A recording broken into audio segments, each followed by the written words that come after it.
Dans cette vidéo, on va voir comment mener toutes les tangentes communes à deux cercles donnés, dans le cas où la construction est possible, bien entendu.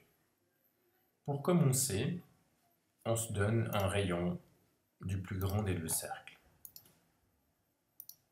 Ensuite, on reporte le rayon du petit cercle sur ce rayon-là, depuis l'extrémité.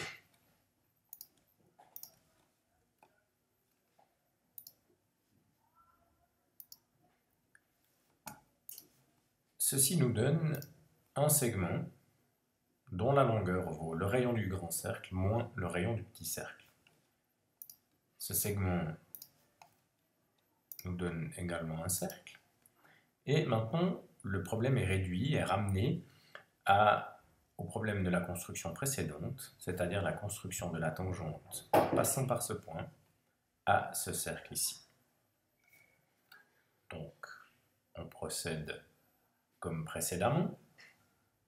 Et ici, on peut le faire automatiquement à l'aide de GeoGebra.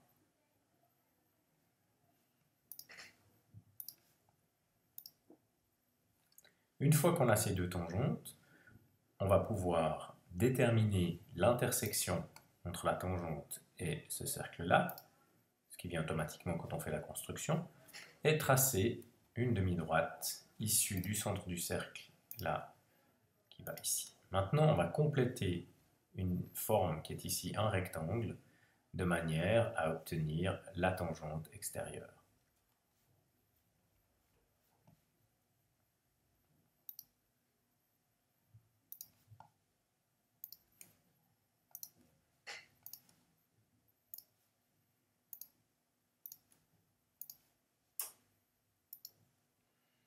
On fait de même de l'autre côté.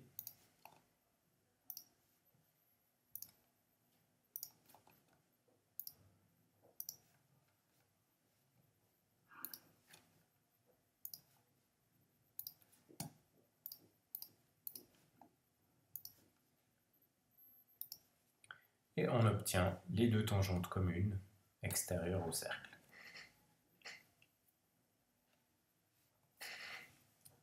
On va maintenant reprendre la construction pour tracer les tangentes intérieures. On se souvient, on avait pris un rayon, reporté le rayon du petit cercle ici, à partir de ce point. Si je me donne maintenant la demi-droite suivante, cela me détermine ce point.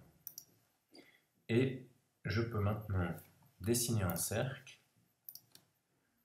qui va me permettre d'obtenir une tangente parallèle à la tangente cherchée en prenant la tangente issue de ce point à ce cercle-là. Donc là, j'utilise de nouveau la construction du point précédent.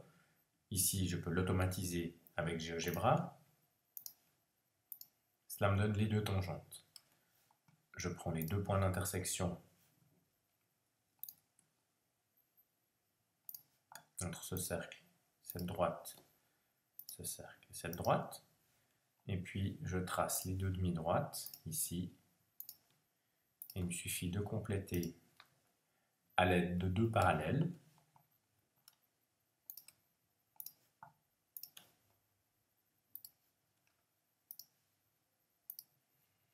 Pour obtenir les points par lesquels passent les tangentes.